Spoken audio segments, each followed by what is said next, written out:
is the spending power the Saudis have could cripple some of the smaller leagues in Europe. But I mean, as long as they've got Pep Guardiola there at the helm of Manchester City, I think, to be honest, it's going to be a long shot for any team. Chelsea will be over the moon. They'll be running down the King's Road if they take Koulibaly. Welcome back to Monday Vibes, one and all. As you can see, we are basking in the sunshine. Jalab is about to be baked in the sunshine, but I am joined by Dougie Critchley and Zachary Jalab. Boys, how was your weekend? Yeah, not bad. Hot. It's seriously hot in London at the Heat wave moment. time in London.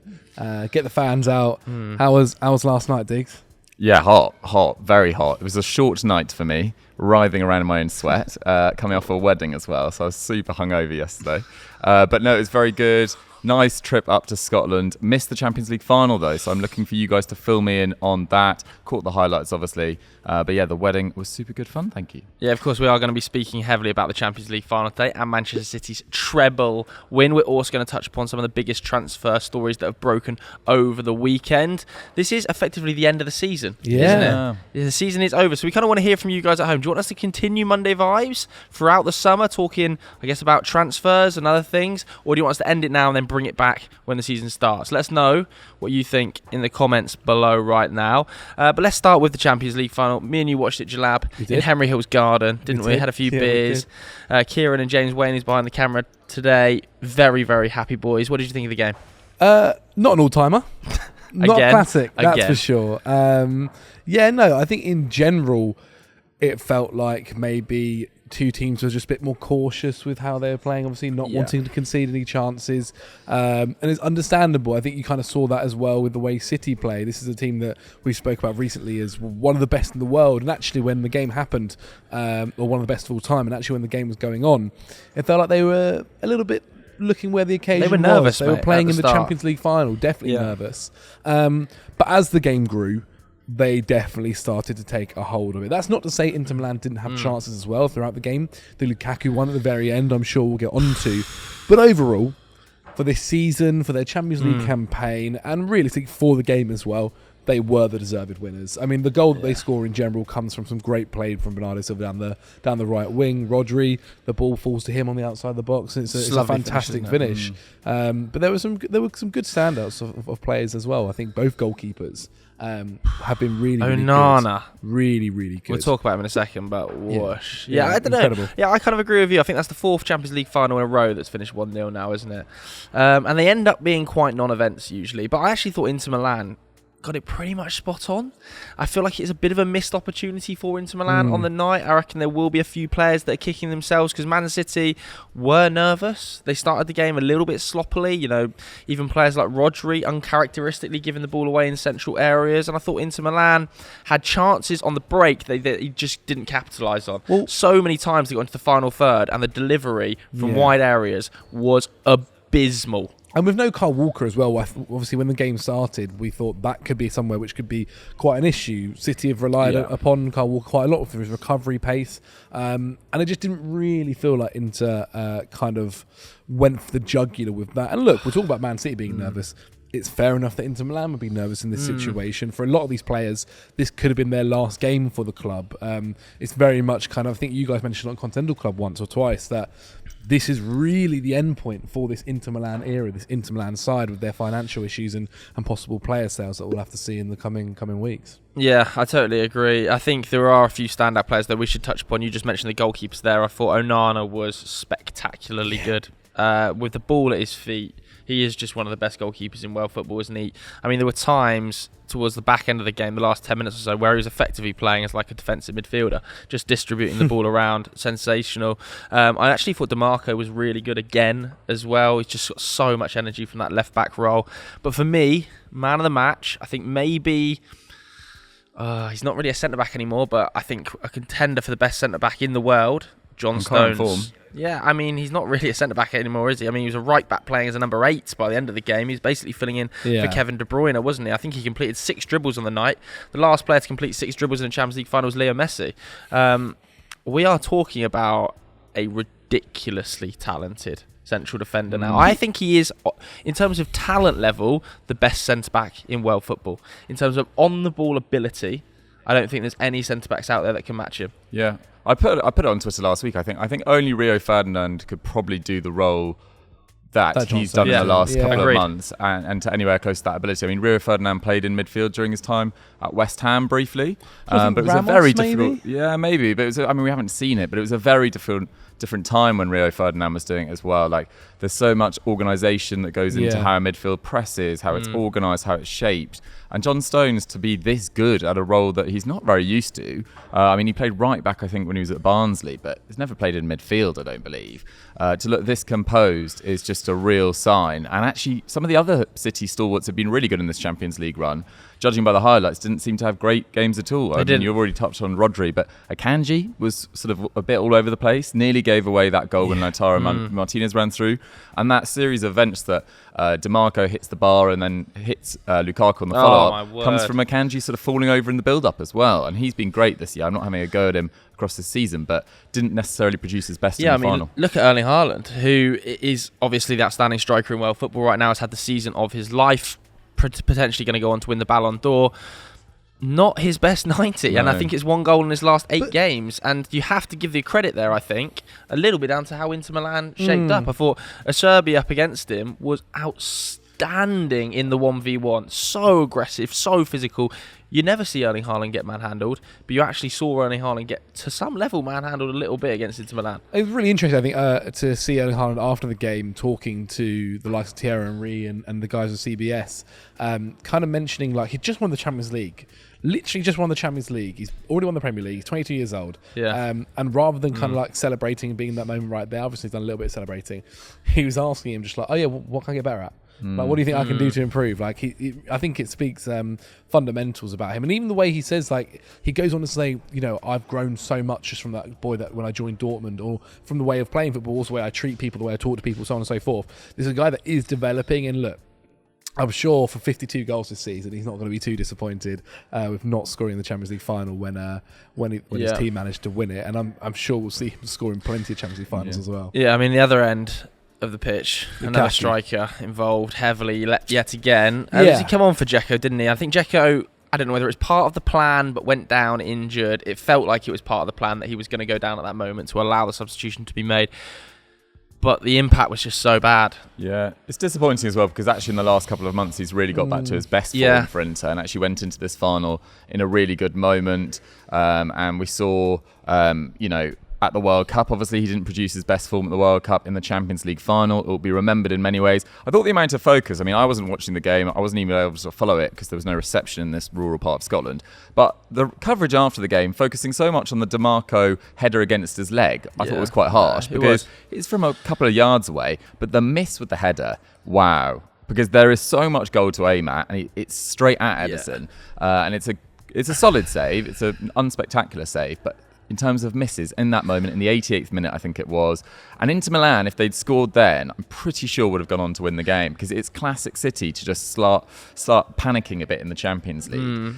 So it felt like a season-defining moment. As bad as he was, though, Lukaku, like, I feel like he's taken a lot of the heat off of Lautaro Martinez, who I thought was shocking for the 90 minutes. Like, we've talked about him, and I've been a big supporter of him recently on Sunday Vibes and that, but that 90 minutes was appalling from Lautaro Martinez, and the Lukaku misses have really covered up what was a letdown. I think this is what we said before about, like, if a team was going to spend, say, 80 plus million on him in those types of games, that's where you want him to be worth his money. And he has in the past, though. To a degree. I think he's definitely developed, and look, he's still a player that is worth a shot at another team. And with the way Inter look this season, he might have to move on in the summer. But yeah, I thought a lot of stick was given to Lukaku. Look, the chance is it's humiliatingly bad. It's got to go in. Really good. Like it's almost as if, because he doesn't necessarily put it directly down the middle, but it's to the left of the middle, and that is just where Ederson is in that moment. Basically anywhere in the goal, and it goes into the back of the net. I thought Diaz as well, like, whether he knows that it's coming or not, like to then put it past the corner does really well to get it out there. But look, that's the thing with Champions League finals and games like this and 90 minutes where overall it just comes down to that one moment in that 1 second, and Lukaku, for a guy that loves being in those big moments, failed it. He didn't manage to put it in. I mean, it was reminiscent of the Belgian performance at the World Cup, where I think he put up 4 expected goals in a space of 8 minutes, didn't he? And didn't I score do remember that. I remember that game. Yeah, and finding all sorts of ways to miss as well. Yeah, it was almost. He could have stayed on that pitch against City for another hour and not scored a goal. I'm pretty convinced. Well, his future as well is going to be really interesting. Like what happens next year with Chelsea and who he stays at next time. Will he go back to Inter Milan? Again, mention the financial issues. What could happen with that? Obviously, Pochettino coming in. It's going to be for some reason. I don't think this will be the last we hear about Lukaku. That's for sure. I totally agree. Just bring the attention back to Manchester City then, because obviously they have won a treble now. We have to pay huge dues to them. Pep Guardiola, I think the only ever manager to win two trebles with 2 different sides. Undisputed GOAT now? Yeah, I think so. I think he probably was already in my mind, but I think it kind of finishes the debate for people that are like, oh, where's your Champions League, or where's your Champions League without Messi? And I think it's just it's remarkable, his achievements in leagues in particular. I think it's 11 out of 14 league titles, so many domestic cups, of course, but this Champions League has eluded him, and they have found multiple ways to throw it away in games that they should have won. So on this occasion, to get over the line, not playing particularly well. And actually, I think it's been a pretty terrible Champions League campaign. It's not been a particularly memorable one, but I think they put in one of the best performances in the Champions League that I've seen in living memory against Real Madrid in that 4-0 game. I thought they were absolutely sensational. They were brilliant against Bayern Munich in the 3-0 as well. They destroyed Leipzig 7-0 in one of their games. Like, they have really turned up. And produce, some performances that will go down in history in the Champions League. So massive credit to Pep, and just the calibre of players that he's lost over the years as well. It's only a few years ago, David Silva, Company, Leroy Sané, Sterling. Like, they've lost some really big players. In the summer, to lose Sterling, Zinchenko, Jesus, and they've basically got better, effectively, because they've won the treble. I know statistically, in terms of league points tally, they haven't, but I mean, they're so confident in their business, aren't they? They're so confident in their sales and their arrivals that they just seem to just bat it away, whatever happens. I'm really interested now to see what happens, because Pep came out afterwards and said basically he thinks that the City job is done now. He compared it to the Messi winning the World Cup, kind of that accomplishment, the last one to kind of put him in all the glory. He then goes on to say, look, go back for summer, I'll be back, and we'll try and do it again and again and again. But I do wonder if he'll just see out his contract now. Like, as we said, the Champions League was that last one. It was the last kind of infinity stone for him to put onto his gauntlet. And then now he's done it. Will he look towards that challenge? There was all that talk beforehand that he said that he'd love to manage Brazil one day and go into international football. He also said he doesn't want to be a manager that is managing in football in his later years of life. I mean, things change, and this is a guy that is obsessed with the game, so it wouldn't shock me. But I do wonder if maybe now he kind of feels like, I've done it all with City. City do have an opportunity, though, don't they? They do have an opportunity here to build a European dynasty, and there hasn't really been a European English dynasty since Liverpool in the 70s, has there? I mean, you look at Manchester United in that sort of period, 2008 to 2012, where they reached 3 Champions League finals in 4, but they only got over the line in 1 of them. And you compare that to some of the dynasties we've seen in Spain. You think Barcelona in that period, Real Madrid more recently, AC Milan. Back in the day, I think there haven't been an English dynasty now for 50 years. So this, to me, is the best opportunity an English side has had to build a European dynasty, go and win 3 European Cups in 4 years and announce themselves as the European superpower on the world stage. I think that must tantalise him a little bit. I know that he's won a European Cup now, but the thought of going out and going, next year, we're favourites to win the European Cup again. But they're always favourites. Like, I don't know whether they are, but they've got over the line now. No, I get what you mean. I really do. I just wonder for him now, like, does it matter?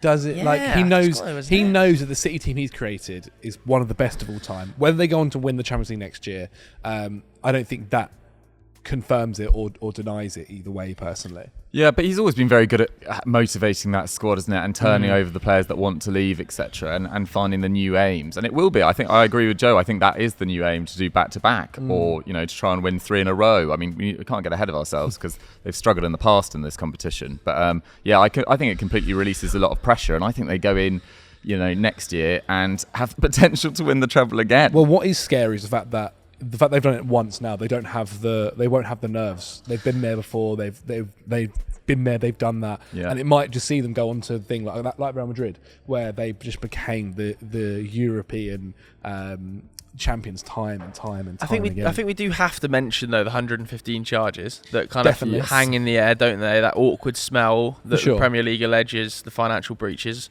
115 times. Man City have of course denied that, but it does hang, doesn't it? While that investigation processes, I'm sure City will kind of like that done, dusted, conclusion made. But that might run for 3 or 4 years while all the investigations take place. Do you think that does just kind of hang in the background? I think if proved guilty, then it definitely taints. But while there's an unknown, then we just have to give them the benefit of the doubt. I think that's how the system works. I think realistically, people have different opinions wherever you go.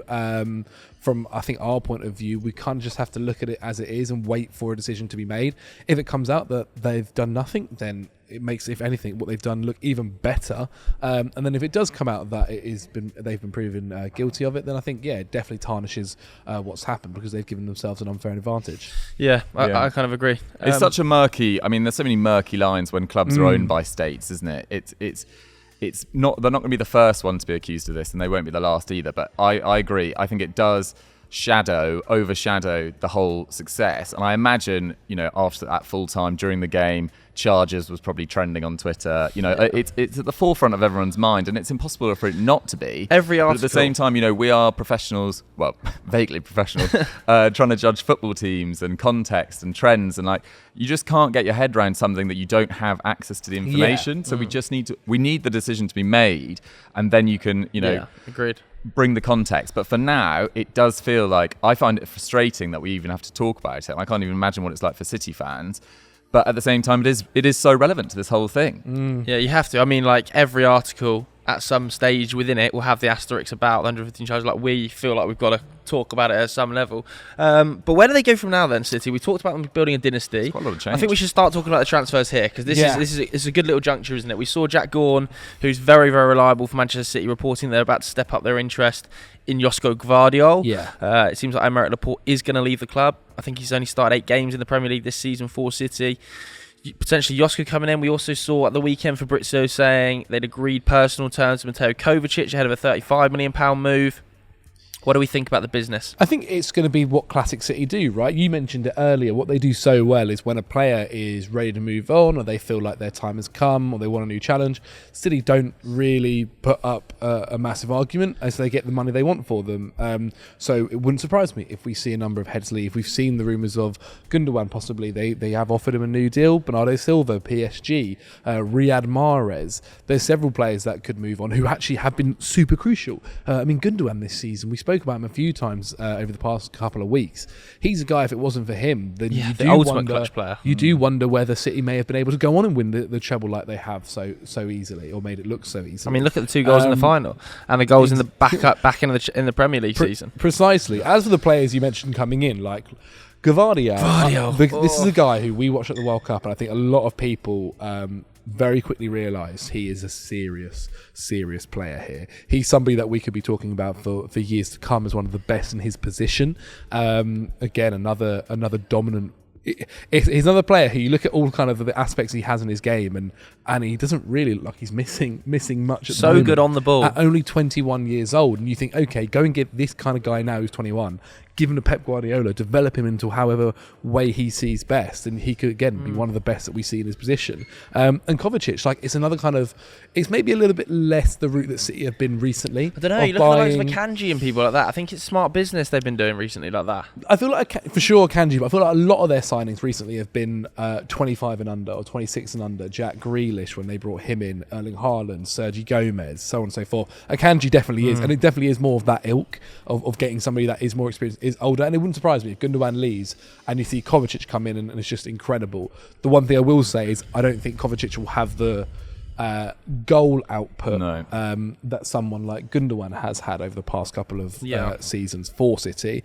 But again, it wouldn't surprise me if Pep develops this new system where Kovacic is now integral to it. That's what he does. He makes one of Pep's best things that he's done with City is change them up so that even when people figure them out, Well, they've got a new way to play. They've Yeah. got a new system. Inverted to come on. fullbacks is so last year. Exactly. And He's inverted always fullbacks is so tinkering. last year. Now he's into inverted centre backs who can move into the Exactly, man. midfield. It's incredible, yeah. Like it's incredible. I mean, Sheffield United did that first. Yeah, they did.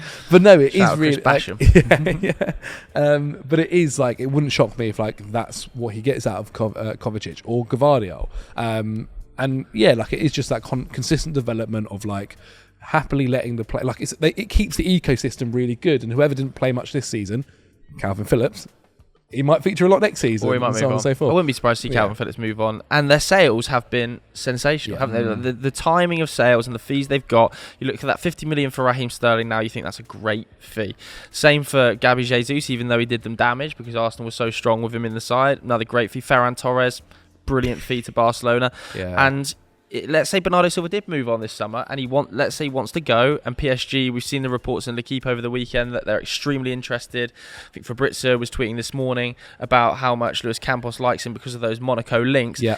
If he wants to go and PSG want him, he's going to command a substantial fee. He's under contract till 2025. He's a significant player in this first team. Whenever they have a big game, it feels like Pep turns to Bernardo Silva. He's spoken about him during the season, hasn't he, as being a player who might not jump off the page statistically, but he makes everybody around him play better. I just think that City are in such a commanding position now. If Laporte wants to go, fine, off you go. Let's say he goes to Tottenham, 40 million, fine, more money in the bank. Bernardo, 80 million, more money in the bank. Even Riyadh, if he goes off to Saudi Arabia and joins this sort of new wave out towards the Gulf states, then you'd have to say it's going to be a big fee. Like, even though he's 32, they know the Saudis have got money. They're going to have so much to spend this summer. I read that they've taken 300 million in competition in bonuses this season just because of winning the treble. That's a worry for other clubs. That there's basically an unlimited spending power already at City. They are selling extremely well, and now they're being linked to players like Gvardiol. It's why it actually Who's the best young centre back in the world? It shocked me they didn't get Bellingham in the end. Really? Yeah, but maybe he just had his heart set on Madrid, didn't he? Possibly. It didn't seem But to even make too big an approach. Exactly. Yeah. That's why it kind of shocked me that they didn't kind of go after him, especially like how great a relationship he had with Erling Haaland at Dortmund. But they do just have the spending power. They've got such a dominant spending power. Again, let's not act like they didn't have the spending power beforehand. Yeah. They definitely did. But I mean, as long as they've got Pep Guardiola there at the helm of Manchester City, I think, to be honest, it's going to be a long shot for any team. Yeah, I I do slightly worry that there's two players in the same position that are leaving in the same summer, potentially in Mahrez and Bernardo Silva. But then at the same time, they have Foden. Foden They've barely got- played, yeah. Yeah, they've got Cole Palmer as well, who was actually quite disappointing last year. But the season before last, I actually thought he looked really good in the limited minutes that he played. So maybe he could Phil get Foden more, as get well, more mate. minutes. Yeah, I did say Phil Foden as well could play on the right pretty comfortably as well. Gvardiol's an interesting one because I feel like he could play that hybrid left-sided centre-back role. Well, left Cancelo's back another role one that's off as really well. effectively. Yeah, Cancelo. Cancelo's But yeah, off, then yeah. they potentially need to look at right backs in the next couple of years as well. If Cancelo's leaving, Walker's 33, Yeah, they they've need got a backup Rico to Lewis, Rico yeah. Lewis. But yeah, you back them to get their transfers right. I mean, it's very difficult to think of one single flop at City. I think Calvin Phillips is probably the closest to it. But, you know, he's only been there 1 year. And he was injured for a long everyone was so part of it. tempted to say Grealish was the flop. But, I mean, this year, Grealish, particularly this calendar year, he's been absolutely remarkable. I mean, I think he created the most chances in the entire Champions League. So it's such an effective structure. When they go for players, it's very difficult to not manage to get them in because it's such an attractive project. And Pep is the master of eventually working out the perfect system to use them all. I know it's kind of a joke, but like it, and how people say it about the Bundesliga, but like it really does feel sometimes like the wheel is like No, a bit of the don't Farmers start, League now. Don't start this Realistically, nonsense, it's mate. Don't tough. start this nonsense. I think it's so competitive from second to sixth. And For there's- sure, which makes it And then from exciting. 10th However, to But yeah, no, 20th. yeah, that happens in there's the a lot more That competition happens in the throughout the league. Bundesliga, right? Not to the same level as the Premier League. Not to the same level. And also the funding in these sides. You Of look course, at the yeah, look at that the side caliber. of things I is think the very, very best different. barometer Very, very of it is look at the caliber of manager across the league. I mean, Julian Lopetegui, who At was just Wolves. won the Europa League, took over the 20th place side in the Premier League. You would not see Julian Lopetegui taking over Schalke. Do you know what I mean? I take the mick a little bit with it, but also like it's City are interesting extremely that they dominant. are just the. But the I feel most like dominant every it's time. also with City, it is like Pep dominance. I feel like if you took Pep out of the team, out of the coaching role, I don't think you would see, even with their unlimited riches, the same sort of extreme dominance. That is like the part of football that I'm next so excited to see is how City fare without Pep there, and whether it is Roberto De Zerbi or whoever at that point, and how they get on with things. God, it's going to be let's interesting. not start talking about that. Should we move on to some more transfers then? Because we want to talk about the striker market today, as you've read in the title. Because over the weekend, loads of breaking news about strikers. We saw Harry Kane, Marca at the weekend reporting a €100 million offer to Tottenham Hotspur. We saw Bild, Christian Falk reporting that Manchester United's number one striking target is now Randall Kolo Muani. Obviously, it feels a little bit like those two could be linked because Manchester United, I think at this stage, have probably accepted Harry Kane is not going to be a goer there. Yeah. Big old fee. Tottenham very, very unlikely to sell to Manchester United. And now that a foreign club has entered the picture at a similar sort of financial spending power, as well as being a better team at the moment in Real Madrid, I just don't think Manchester United stand a chance. So we start with Harry Kane then. What do we think? I was speaking to David Ornstein last week, and he was telling me that he thinks Kane would be very open to go into Spain. Oh, I'm not surprised. No, you say that, but I think a lot of people at home, and I think a lot of sort of football fans would say that record obsessed, wanted that Premier League goal scorer record above going to a team like Real Madrid. No, see, I think he would, of course. I think if he could have the option, he'd prefer to stay in the Premier League. But I think this summer he wants to leave no matter what. And if Real Madrid is your B option, that's really not a bad place to go, is it? Go and join a team that is obviously steadily improving, getting younger and younger. And I mean, we look at how Karim Benzema performed in this team last season. Obviously, this season was a bit lower. But Harry Kane could be doing ridiculous things over in La Liga and with Real Madrid and with Vinicius Junior on his left, Rodrigo on his right, you name it. And look, he may sign a 3-4 year deal, whatever it might be, and then Kylian Mbappe joins. And I'm sure they'll figure out a way to get those two in the side together. You have to say it does work well for Kylian as well. How many times have we heard Kylian talking about wanting to play off the pivot, play off of a striker who can draw the defenders in, play a little bit deeper, feed him through the back. That is Harry Kane. Like Harry Kane with Kylian Mbappe and Vinicius either side of him is maybe the scariest thought in world football. I think he's probably, outside of KDB, the best passer of a ball in the Premier League. And then you look at their midfield, where it's just like now they've got Bellingham. It would be an Valverde. incredible transfer. It'd be an upgrade, I think. It would be an upgrade. I know that Benzema in the long term, sensational, but in the long term, I think it's an upgrade for them. Yeah, I think they're very similar levels of players right now. But yeah, over the next 3-4 years, and he's 5 years younger. Yeah, exactly.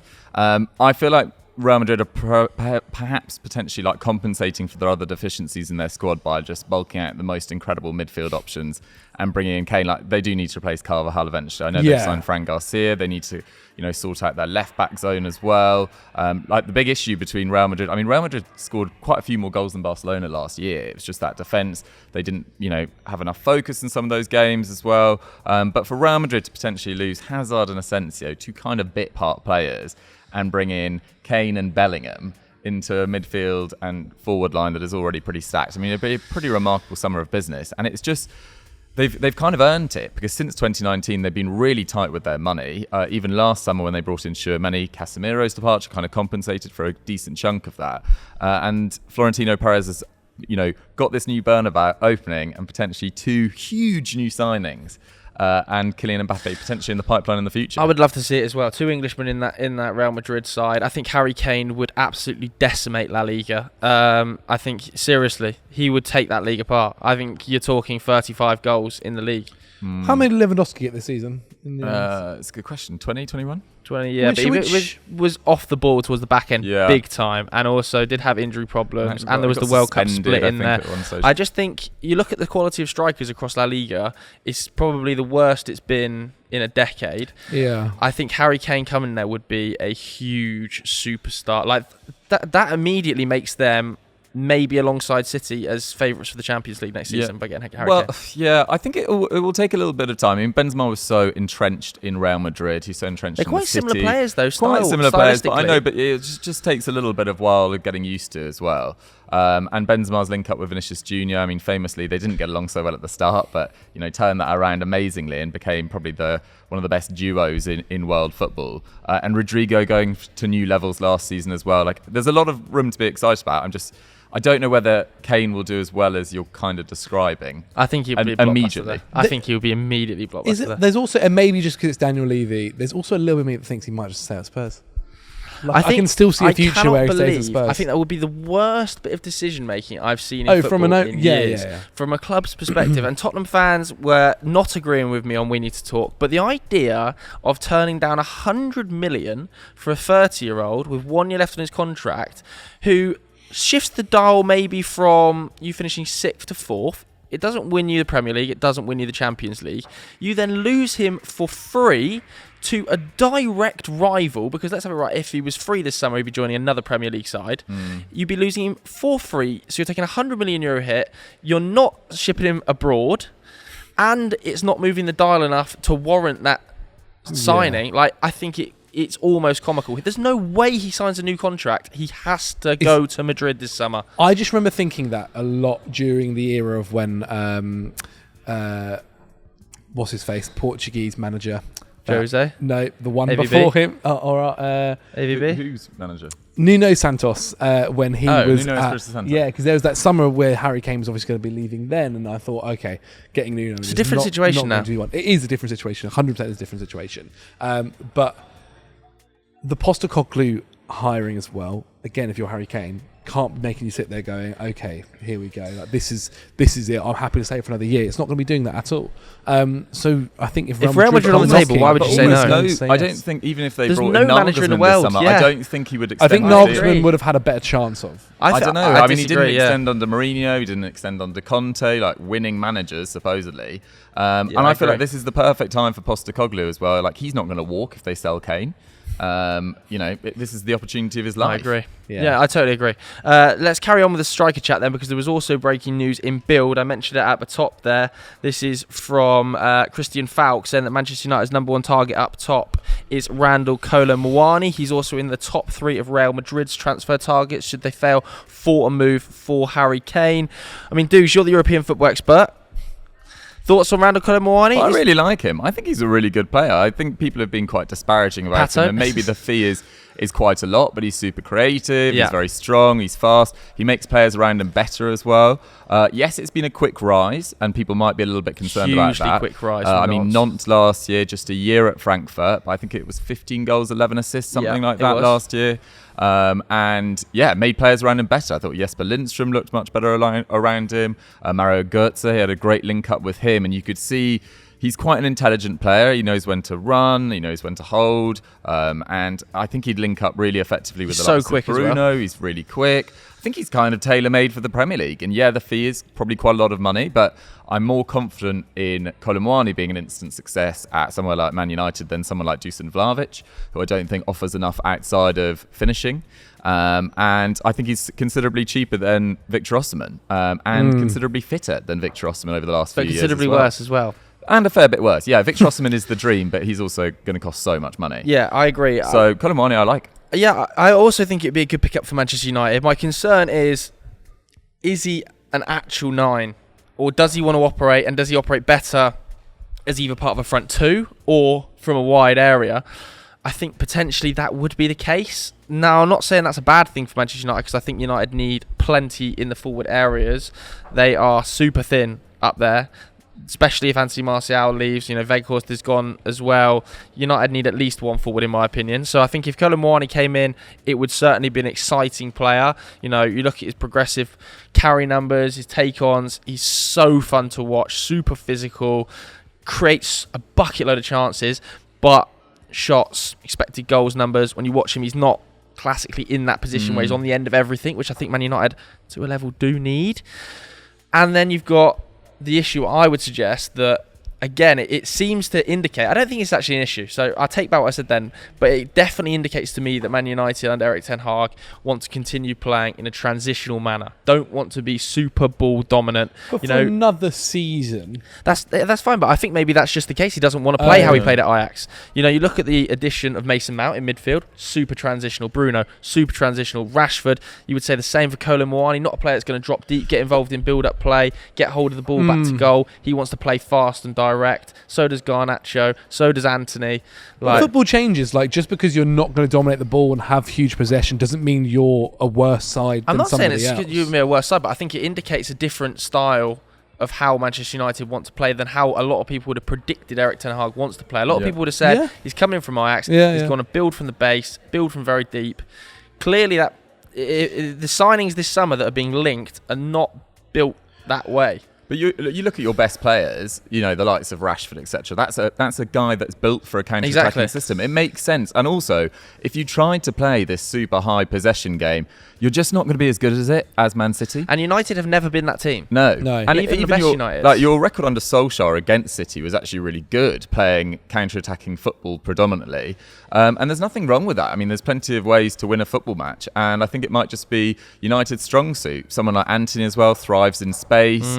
And you've got some more technical players, but those have generally struggled. The likes of Sancho has really struggled to come to life, really.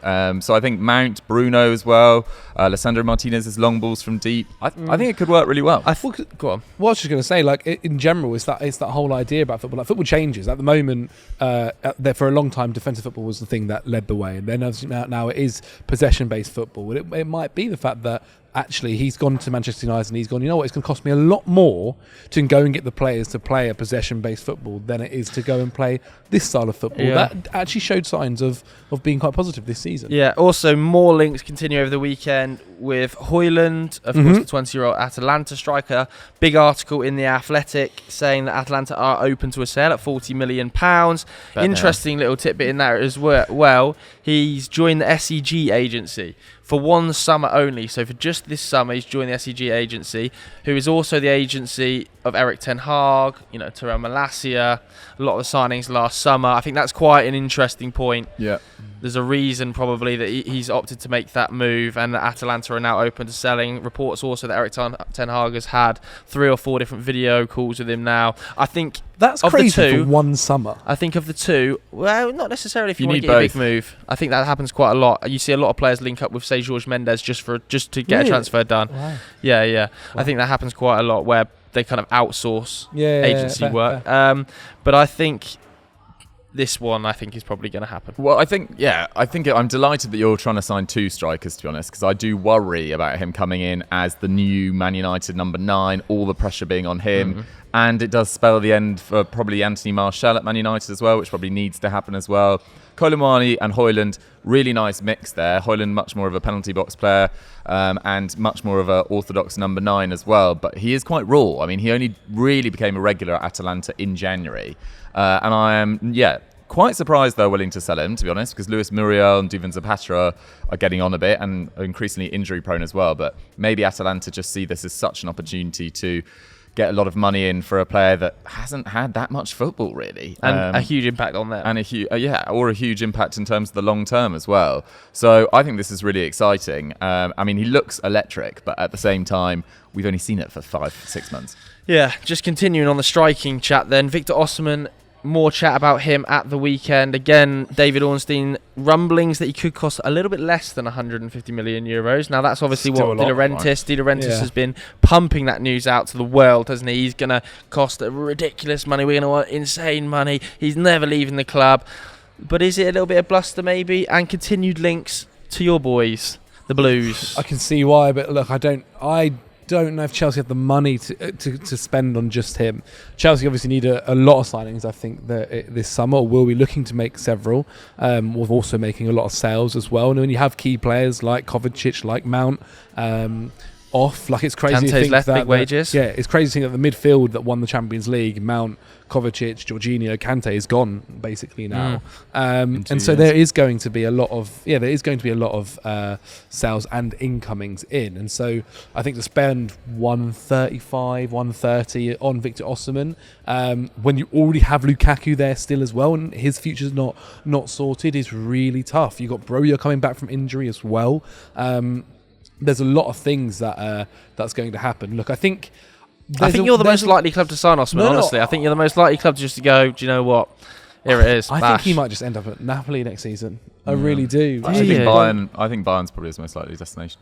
But I don't know. Do you think Bayern could spend that amount to go get him as No. well? Like, I think his most likely future is just being at Napoli next season. Yeah, that is definitely the most likely. But if he was to move, I think he's more likely to join Bayern than Chelsea. Yeah, and also this is a Chelsea that isn't in the Champions League, and whether he'd be too bothered by that is another question. The money talks. It is going. Yeah, it is. But I think 135 million on Victor Osimhen, whilst I'm not going to complain, would surprise me if that did go through. Some other transfers we should definitely talk about. David Raya, Fabrizio at the weekend, saying that personal terms pretty much all but agreed there in this one. Now, Brentford wanted 40, didn't they? Spurs reportedly offering 20. I'd imagine they end up meeting somewhere in the middle, 30, 35. Yeah. This feels like a great signing, Deuce. So it's a unbelievable way to start off the Ange Postecoglou era. Look, they've needed a goalkeeper for quite a while. Hugo Lloris, for all his great shot stopping, particularly from close range, not good with his feet, never has been, and wants to leave, wants a new challenge. He's been an amazing servant to Spurs, probably stayed a little bit longer than he could have. Really top goalkeeper on his day, but has been slowly sliding. But David Raya, really nice age. I actually didn't think £40 million was a crazy fee for him, to be honest. So if they can get that down as well, I think that's great. He's very good at claiming crosses. He's excellent with his feet. And, for a guy that was linked with Chelsea, Man United a lot over the last 12 months, to go to Spurs and be the first new signing in a summer where they've just come off the back of, not getting European football. They've got no director of football. They've just got a new manager. This is a great way to start the summer. Yeah, totally agree. I think it's a massive upgrade on Hugo Lloris. He's one of the number one goalkeepers. I think he maybe was the number one target for goalkeepers. As we mentioned there, a lot of clubs are after goalkeepers this summer. Maybe now with the Paolo Maldini thing, the Mike Maignan is possible. Onana is possible. But I think going into the summer, everybody thought Raya was the number one person to go for. Such a good pickup. And so for Spurs to get him, obviously, looks like it is going to be them. It's a massive coup. Should we also touch a bit on the Saudi business? The boys are really signing players for fun here, aren't they? Linked at the weekend heavily to three names: Neymar, Koulibaly, and Jose Mourinho. What do we what's going on here? I mean, they are just willing to spunk endless, untold fortunes. It reminds me a little bit of that era of, do you remember when the Chinese Super League was really like in its pomp? Oscar going over. Different though, it is different because they were all private enterprises looking to do that, and now this is very much publicly backed by I PIF. also mean the side of like, if clubs are looking to get rid of a player and don't want to lose on money, Agreed. Saudi's the place to go right now. Where can we ship our dross? Yeah, the Koulibaly move, obviously that is a transfer that didn't work out in the end. Shock horror for 33 million, I think Chelsea paid for it.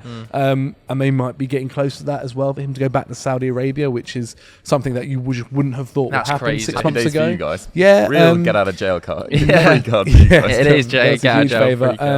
Neymar is would be to go and have Ronaldo and Neymar nearly Benzema, had current Messi Ballon as d'Or well. Benzema in the league is definitely it's like the next evolution of the Chinese Super League. This would be far and away like a new level to what the Chinese Super League were doing at the time, who were taking some good players, but let's face it, they're mostly middling, weren't they, out to China. I mean, Oscar probably being the biggest name at the time that went out there. You think of the players that are now out there in Saudi already. Benzema, probably still one of the 20 best players in the world last season. Kante, yes, he's had his knee problems and his hamstring problems, but still sensational. Cristiano Ronaldo, arguably the biggest draw in world football alongside Lionel Messi. I think that this is a serious problem for some leagues in Europe. I think over the next 5 years, the spending power the Saudis have could cripple some of the smaller leagues in Europe. The issue that they will have is they won't have the Champions League, and who knows, maybe there's a future where money I can imagine them talks talking their and way into the Champions somehow League. spend enough money to try and get into the Champions League. Who knows? But right now, that's the one thing that say Liga NOS, the Bundesliga. I would be worried if I was the Bundesliga, Liga. I'd for sure be worried. About I that. feel like they they have have to at least lose that. than the Premier League at the moment. Like the Premier League is commonly considered for the last 2 years the best in the world. And these are, when they do eventually start landing, if they can, 26-year-old, 27-year-old targets that Premier League clubs and top La Liga clubs want, were the ones that are going to be affected. I don't think they're going to be picking out the best players from Portugal or France. They're not interested in that. They're interested in the glamour. No, but I think PSG will in 3 to 4 years' time, there could be very legitimate competition between PSG's signature and a Saudi team's signature. I see what you mean, yeah. And if that happens, Ligue 1 is dead in the water. But it could become more competitive. Maybe it improves its marketing. The competitiveness of the Premier League since the 90s is the reason that it became the most popular. And the marketing. And great marketing. The marketing, yeah. But yeah, La Liga's lack of competitiveness has ultimately caused quite a few issues. I think there's. I'm not too starting worried. to be worried here. They're until they sign a player in their prime that a Man City want, that a Bayern Munich want, that a Barcelona. So they're a Real long Madrid way want. off that, aren't they? They're miles off that. it. But the only player that has left to go to Saudi Arabia that their previous club will be gutted about is probably Real Madrid and Benzema. Yeah. And even then, they are managing to sign a replacement like Kante, just because of his injury issues. It feels like quite a good time to offload. Yeah. PSG will be delighted if they take Neymar. Chelsea will be over the moon. They'll be running down the King's Road if they take Koulibaly. This is great news for them. Yeah, I agree. One player who has been previously linked with the Saudis, but now at the weekend looks like he could go to PSG. Nuts. Wilfried Zaha. I don't get this. I like it from his perspective. It's a really nice move for him. Obviously, go with the blessing of Crystal Palace fans. What you've done for them over the last 9 years or so, remarkable. But from PSG's perspective, they've just got rid of a 30-year-old Brazilian in Neymar. Obviously, they're very different characters, very different wage brackets. But then you're signing a 30-year-old to replace him on a position on the left wing where Mbappe wants to play going forward. I just don't get it. Will through the middle, mate. Obviously as well. Marcus Thuram's the other guy as well being linked there. It's an interesting one. It wouldn't shock me, although obviously the name-wise, Messi and Neymar compared to Thuram and Zaha is like chalk and cheese.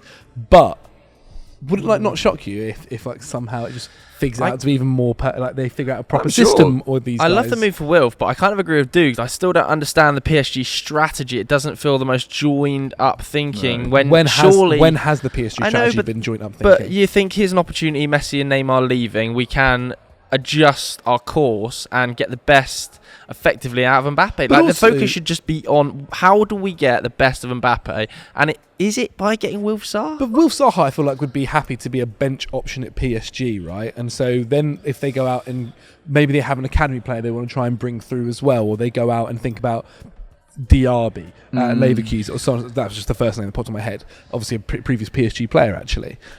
Maybe they look to make these signings of where the name-wise isn't as big, but actually can fit more of a system. They're going to track back a lot more and work out more for the manager. That might be what they're thinking, which is the only reason the only solution I'm getting from these names. Otherwise, it's very, very unlikely. It'll probably be Mbappe, Thuram and Asensio as their starting front three next year, which does, it's younger, it's probably less injury prone than the previous ones, but in terms of star quality, it's not anywhere near. And I still don't think it has the off the ball work rate. No. You look at, is Asensio going to be that off-the-ball runner that Mbappe's not? Because Mbappe isn't going to do it.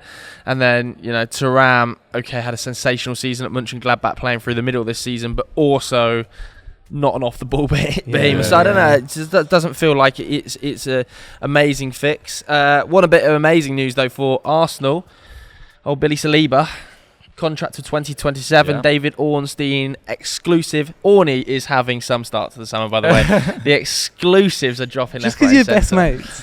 I have to say, though, he's the best football journalist on Twitter, because all the other ones, endless tweets, just all day, regurgitating, recycling news. When Orny tweets, you're getting a bomber. Yeah, Ornstein's very, very impressive, and that's why he's so good at his job, and that's how you build a reputation, right? Like, it is, really, really impressive. Saliba? But in terms of Saliba, look, Arsenal fans, this is as good as a signing. Realistically, it's as good as signing a player. This, at one point, there were talks about Real Madrid possibly looking. I think we sat here actually being like, Real Madrid should go and look at this, try and jump in on the act. Talk about PSG as well. PSG.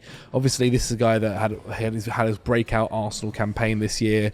Unbelievable, and to get him down to an extra 4 years is just fantastic. Same length as Saka as well. Yeah, I think it's just kind of speaks loads over what's happened over Arsenal over the past few years, and yeah, huge, absolutely huge. Yeah, their win percentage without him in the league was 45% last year. It's kind of crazy. Yeah. I think the goals conceded doubled almost as well. Yeah, and they needed to get him down. If it wasn't for his injury, I don't think they would have got over the line in the league, but it would have been tighter. I don't think it would have been done so early. And it's great news for Arsenal fans on a window that started really well for them with that Saka news as well. And hopefully they get a few new signings in and they can maintain a title challenge next year because it'd be good for the league. Yeah, the final transfer we're going to talk about then, James Maddison. Sky Sports News over the weekend reporting that Newcastle leading the race for his signature. Tottenham also extremely interested. Reported price tag of around £50 million. Ange Postecoglou very, very keen on his signing, but Newcastle, of course, had bids rejected in January, didn't they? It's a lot of money for a team that's just gone down. I think it's cheap. £50 million for a creator like that.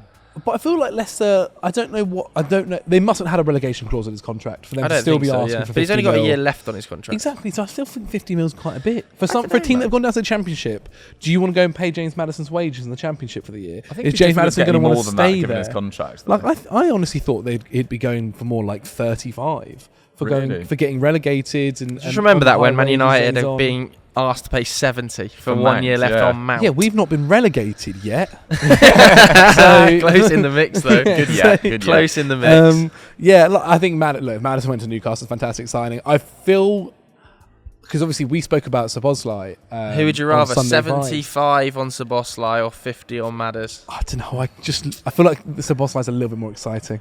Yeah, you know what Madders is. You know what Madders is. Is it just that shiny toy though syndrome? Shiny toy syndrome where Maddison, for sure, consistent Szoboszlai's also creator. missed an entire season with injury the year before. Yeah, and Szoboszlai's like the shiny new thing. The only thing though is with James Maddison, and this isn't a bad thing, you're going to get a fantastic player who is probably one of the best in his position for sure.